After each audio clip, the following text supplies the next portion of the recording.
اور حضرت عائشہ صدیقہ رضی اللہ تعالیٰ عنہ کی بھی شان ہے کہ جبریل امین حضرت عائشہ کی خدمت میں بھی سلام پیش کیا کرتے تھے، کہ ہے نا سبحان اللہ. اور یہ بہت بڑی عظمت کی بات ہے، اس میں کوئی شک والی بات نہیں.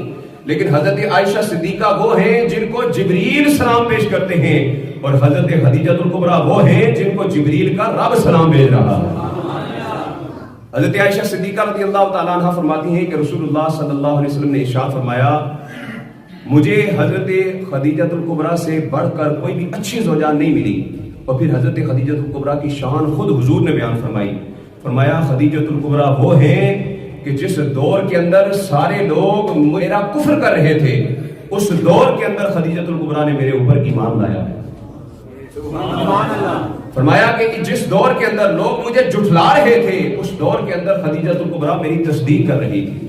فرمایا جس دور کے اندر لوگوں میں سے کوئی بھی مجھے مال دینے کے لیے تیار نہیں تھا، اس دور کے اندر خدیجہ الکبریٰ نے اپنا سارا مال میرے قدموں کے اندر قربان کیا. وہ خدیجہ الکبریٰ جن کی شان کو خود حضور بیان فرما رہے ہیں. اور فرمایا خدیجہ الکبریٰ وہ ہے جس سے اللہ تبارک و تعالیٰ نے مجھے اولاد کی نعمت سے سرفراز فرمایا.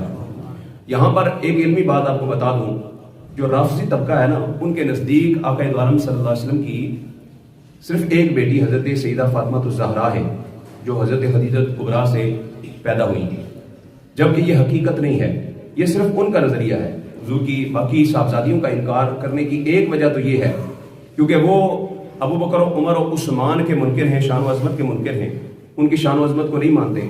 تو جب باقی دو بیٹیوں کی شان کو مانیں گے، اور دو بیٹیاں جو حضرت عثمان غنی کی زوجہ بنی، ان کے نکاح کے اندر گئیں، ان کے وصال کے بعد آقا دو عالم صلی اللہ علیہ وسلم نے خود ارشاد فرمایا کہ اگر میری 40 بیٹیاں ہوتی اور یکے بعد دیگرے ایک کے بعد ایک فوت ہوتی رہتی تو میں ہر بیٹی کو عثمان غنی کے نکاح کے اندر دیتا.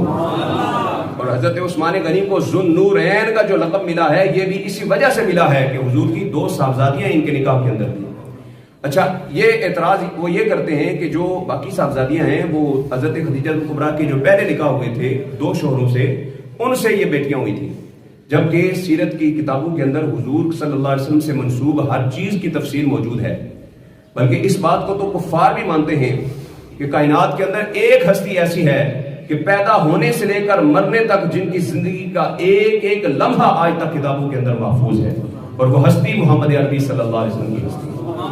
آقا دو عالم صلی اللہ علیہ وسلم کی زوجہ حضرت خدیجہ الکبریٰ رضی اللہ تعالیٰ عنہ کے دو نکاح حضور صلی اللہ علیہ وسلم کے نکاح میں آنے سے پہلے ہو چکے تھے. ایک نکاح عابد بن مخزومی کے ساتھ ہوا تھا، جس سے ایک بیٹی تھی جس کا نام ہندہ رکھا گیا. اور دوسرا نکاح جو ہے وہ ابو حالہ کے ساتھ ہوا، جس سے دو بیٹے ہوئے. ایک کا نام ہند اور دوسرے کا نام حالہ رکھا گیا. یہ دو بیٹے بعد میں صحابیت کے شرف سے مشرف ہوئے اور جنگوں کے اندر بھی انہوں نے اپنا کردار ادا کیا. لیکن یہ تین ہی اولادیں پہلے دو شوہروں سے حضرت خدیجہ الکبریٰ کی تھیں. اور حضرت خدیجہ الکبریٰ رضی اللہ تعالیٰ عنہ اور حضور صلی اللہ علیہ وسلم سے حضور کے دو بیٹے حضرت قاسم اور حضرت عبداللہ ہوئے. حضرت ابراہیم جو حضور صلی اللہ علیہ وسلم کے صاحبزادے تھے، یہ حضور کی لوڈی حضرت ماریہ قبطیہ سے ہوئے تھے.